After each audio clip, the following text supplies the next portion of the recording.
26,53,000 বেকার শিক্ষার্থী আজকে কেন ইনভ্যালিডের কাতার থাকবে? এটার মূল কারণ হলো সেশন জট, এটার মূল কারণ হলো কোভিড, এটার মূল কারণ হলো অব্যবস্থাপনা। আমরা যারা রাজপথে দাঁড়াইছি, আমরা 5-10টা ভাই বোনা দিয়ে এখানে কেউ আসিনি। আমরা পরিস্থিতি শিকার, নিয়তি আমাদের সাথে খেলছে। কেন আমাদের বয়স বৃদ্ধি পায়নি, কেন হয়নি, এই জবাব আমাদেরকে দিতে হবে। আমি নিজেই এখনো বিয়ে করি নাই, কারণ আমি ভালো একটা চাকরি করি না, আমি নিজেই চলতে পারি না। আমি কিভাবে একটা মেয়ে মানুষের দায়িত্ব নেব? বা আমার সকলে অবগত আছি যে আমাদের চাকরির বয়স 30 বছর রানিং, কিন্তু আমরা এটা বাড়িয়ে 35 করতে চাই। সুদীর্ঘ 12 বছর যাবত আমরা এই জন্য এখানে মিলতে হয়েছে। তোমরা না করা পর্যন্ত আমরা রাজপথ কামড়ে থাকবো। তিনটিতে আওয়াজ হবে, সংসদে যাবে সে আওয়াজ।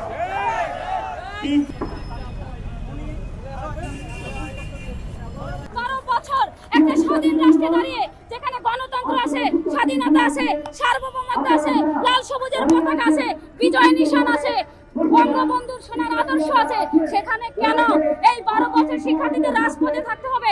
আমরা রাজপথে থাকতে চাই না, প্রজ্ঞাপন নিয়ে ঘরে ফিরতে চাই। প্রজ্ঞাপন বাস্তবায়ন করে দিন, আমরা ঘরে ফিরে যেতে চাই। আমরা লাল সবুজের পতাকায় পড়ার টেবিলে ফিরতে চাই। আমরা আমাদের অধিকার বাস্তবায়ন করতে চাই। এ রাষ্ট্র আমার চোখ অন্ধ করে দিয়েছে, তাই আমি কালো চশমা পরেছি।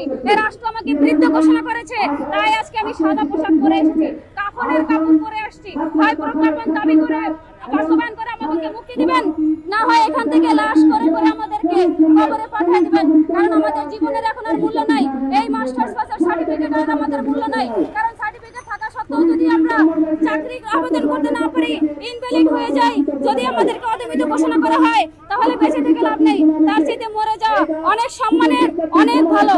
আমরা মরে যেতে চাই, আমাদেরকে মেরে ফেলেন। না হয় মাননীয় প্রধানমন্ত্রী, আপনারা দেখেছেন, শিক্ষামন্ত্রী, আমরা ধন্যবাদ জানাচ্ছি বাংলার 18 কোটি জনগণের পক্ষ থেকে যে শিক্ষামন্ত্রী আমাদের পক্ষে একটা ডিলিটেটার দিয়েছে।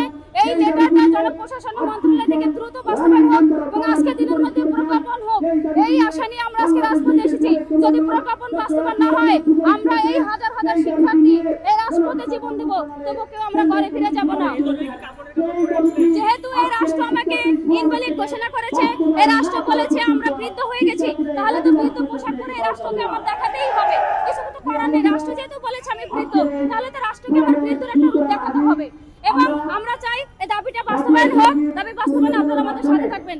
এবং যতক্ষণ পর্যন্ত না, আপনারা দেখেছেন 162টা রাষ্ট্রে যদি 35+ বয়স বৃদ্ধি থাকতে পারে, তাহলে বাংলাদেশ কেন নয়? সেখানে যদি তারা 35-এর উপরে বৃদ্ধি করে, যদি তাদের বেকারত্বের সংখ্যা শূন্যতে নামাতে পারে, তাহলে শিক্ষিত বেকারের দিক থেকে কেন বাংলাদেশ দ্বিতীয় অবস্থানে থাকবে? বাংলাদেশ আজকে 26,53,000 বেকার শিক্ষার্থী, 26,53,000 বেকার শিক্ষার্থী আজকে কেন ইনভ্যালিডের কাতার থাকবে? এটার মূল কারণ হলো সেশন জট, এটার মূল কারণ হলো কোভিড, এটার মূল কারণ হলো অব্যবস্থাপনা। আপনারা দেখেন, মেয়েরা 15-16 বছরেই বিবাহ হয়ে যায়। তাদের মাতৃত্বকালীন সময় সংসারের চিন্তা। আমাদের দেশের শিক্ষা ব্যবস্থা, পড়াশোনা, চাকরির পত্রিকা সম্পূর্ণ আলাদা চাকরির ব্যবস্থা। 100 মার্কের পরীক্ষার ভিতরে অঙ্কে 30, বাংলায় 30, ইংরেজিতে 30, 60, অঙ্কে 20 আর বাকি সাবজেক্টে 20। 100 মার্কের পরীক্ষা হয়। এসএসসির পর অঙ্ক শেখানো হয় না, ইংরেজিতে যদি কেউ অনার্স করে তাকে শেখানো হয়। তাহলে শিক্ষার্থীদের মাস্টার্স করার পরও কেন তাদেরকে সময় দেওয়া হয় না চাকরির জন্য প্রস্তুতি নিতে? পড়াশোনা বাদ দিয়ে কি শিক্ষার্থীরা চাকরি প্রস্তুতি নেয়? আজকে আমরা যারা রাজপথে দাঁড়াইছি, আমরা 5-10টা ভাই বোনা দিয়ে এখানে কেউ আসিনি। আমরা পরিস্থিতি শিকার, নিয়তি আমাদের সাথে খেলছে। কেন আমাদের বয়স বৃদ্ধি পায়নি, কেন হয়নি, এই জবাব আমাদেরকে দিতে হবে। ওনারা বলে 22-23 বছরে বিসিএস। আপনারা সাংবাদিকদের সামনে আমি চ্যালেঞ্জ করলাম, 41, 42, যতগুলা 39, 38, 39 বিসিএস তো হচ্ছে ডাক্তারদের, যেটা এটা বাদে সকল বিসিএস এ যতগুলা ক্যাডার হয়েছে, তাদের বয়সটা, সঠিক বয়সটা এখানে দেখানো হোক, যারা কত বছর ক্যাডার হয়েছে। আরে আবেদন তো ইন্টার পাস করলেও করতে পারে, সেই আবেদনটা এখানে, তথ্যটা এখানে কেন দেওয়া হবে? তার চাইতে কতজন ক্যাডার হয়েছে, 28-30 বছরের আগে কতজন ক্যাডার হয়েছে, সেই তথ্য, সঠিক তথ্যটা প্রকাশ করুন। সেই তথ্য প্রকাশ না করে কেন বলা হচ্ছে যে 22 বছরের শিক্ষার্থীরা ক্যাডার হচ্ছে, এটা হচ্ছে? সুতরাং এই ধরনের মিথ্যা প্রলোভনে আমরা বলবো না, যতক্ষণ পর্যন্ত না আমাদের প্রজ্ঞাপন বাস্তবায়ন হচ্ছে, আমরা কেউ রাজপথ ছেড়ে যাব না। আমরা প্রজ্ঞাপন চাই, কোনো কথা না। যেহেতু বয়স বৃদ্ধি পেয়েছে, শিক্ষামন্ত্রী ডিউ লেটার দিয়েছে, আমাদের নির্বাচনী ইশতেহারে ছিল 162টা দেশে 35+, আমাদের স্বাধীনতা আছে, গণতন্ত্র আছে, আমাদের মৌলিক অধিকার, আমাদের বাংলাদেশ সংবিধানের 29 নম্বর ধারায় আছে চাকরিতে সকলের সমান সুযোগ লাভের অধিকার। তাহলে কেন আমি আমার অধিকার থেকে বঞ্চিত হব? আমি আমার অধিকার থেকে বঞ্চিত হতে চাই না, আমি আমার অধিকার চাই। সুতরাং দাবি বাস্তবায়ন চাই। সবাই ধন্যবাদ। 26,53,000 বেকার শিক্ষার্থী আজকে কেন ইনভ্যালিডের কাতার থাকবে? এটার মূল কারণ হলো সেশন জট, এটার মূল কারণ হলো কোভিড, এটার মূল কারণ হলো অব্যবস্থাপনা। চাকরি 30 বছর বয়সে আমাদের চাকরি না হওয়ার কারণে সমাজ থেকে লাঞ্ছিত হচ্ছি আমরা প্রতিনিয়ত। কারণ দেখেন, আমি যদি আমার ব্যক্তিগতভাবে আমার ব্যাকগ্রাউন্ডটি একটু শেয়ার করি, আপনাদের একটু সুবিধা হবে। আমি 4 বছর diploma in textile engineering complete করেছি, সেই 2010 সাল থেকে 15 সাল পর্যন্ত, এবং ঢাকা প্রকৌশল ও প্রযুক্তি বিশ্ববিদ্যালয়ে লেখাপড়া করেছি 4 বছর। তাহলে একটি বিষয়ে আমার 8 বছর লেখাপড়া হচ্ছে, কিন্তু বয়স কিন্তু থেমে থাকেনি।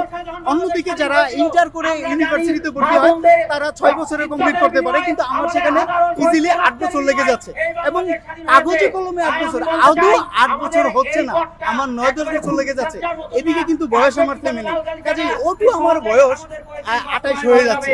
তাহলে আমি 2 বছরে কি সরকারি চাকরির প্রস্তুতি নিয়ে আমি কিভাবে অন্যদের সাথে কম্পিটিশনে যুক্ত হব, সেটা যারা নীতি নির্ধারক তারাই ভালো বলতে পারবে না।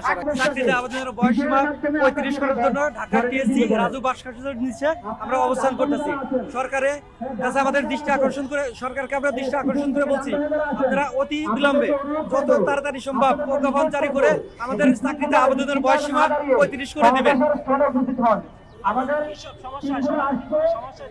আমরা যারা বেকার আছি, আমরা চাকরিতে আবেদন করতে পারি না। আমরা অনেক লেখাপড়া করার পরেও দেখা যায় 2 বছর 3 বছর সময় পাই, আমরা এই সময়ের ভিতরে আমরা আবেদন করতে পারি না। দেখা যায় আমরা একটা ভালো চাকরি নিতে পারি না।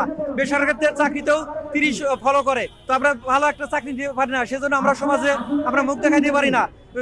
সমাজের কাছে আমরা অবস্থিত, মানে সমাজে কেউ আমাদের মূল্যায়নই করে না। সেজন্য আমরা খুবই কষ্ট আছি। মাননীয় প্রধানমন্ত্রী আমাদের দিকে একটু তাকান, আপনি আমাদের দিকে একটু তাকান। আমরা তো আপনাদেরই সন্তান, আমাদের দিকে তাকে আপনি অতি তাড়াতাড়ি আমাদের 35 বাস্তবায়ন করে দেন। আমি নিজেই এখনো বিয়ে করি নাই, কারণ আমি ভালো একটা চাকরি করি না, আমি নিজেই চলতে পারি না। আমি কিভাবে আমি একটা মেয়ে মানুষের দায়িত্ব নেব, বা আমার পরিবারের আমি নিজের সংসারে আমি দায়িত্ব নিতে পারি না। আমি অন্যের মেয়ে কিভাবে আনবো? এজন্য আমি নিজে এখনো বিয়ে করিনি। আমি সাহস পাই না, কারণ আমি নিজেই চলতে পারি না। আমার বেকার, আমার সাথে কেউ মেয়েও দিবে না। আমি কি করবো এখন?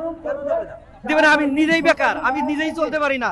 আমার সাথে অন্য একটা মেয়ে বিয়ে দিলে সেও তো সমস্যায় পড়ে যাবে। এজন্য আমি নিজেও বিয়ে করবো না যদি চাকরি না হয়। আমরা বেসরকারি চাকরিও নিতে পারি না, ওইখানেও 30 ফলো করে। সরকারি চাকরিতেও যেহেতু 30, বেসরকারিতেও 30ই ফলো করে। এজন্য আমরা বেসরকারি চাকরিতেও আবেদন করতে পারি না।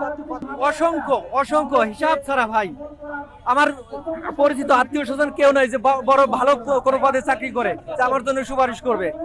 আমি অতি সাধারণ একটা মধ্যবিত্ত পরিবারের সন্তান, কিন্তু আমরা বেকার, কিন্তু পরিবারের কাছেও আমরা মুখ পাচ্ছি না, সমাজের কাছেও মুখ পাচ্ছি না। আমরা যাবো কোথায়? নিরুপায় হয়ে আমরা শুনছি যে 35 আন্দোলন হচ্ছে, এজন্য আমরা সবাই সমাবেশে চলে আসছি। দেখা যাক, এখান থেকে যদি ভালো কিছু একটা ফিডব্যাক পাই, আমরা ইনশাআল্লাহ ঘরে ফিরে যাব।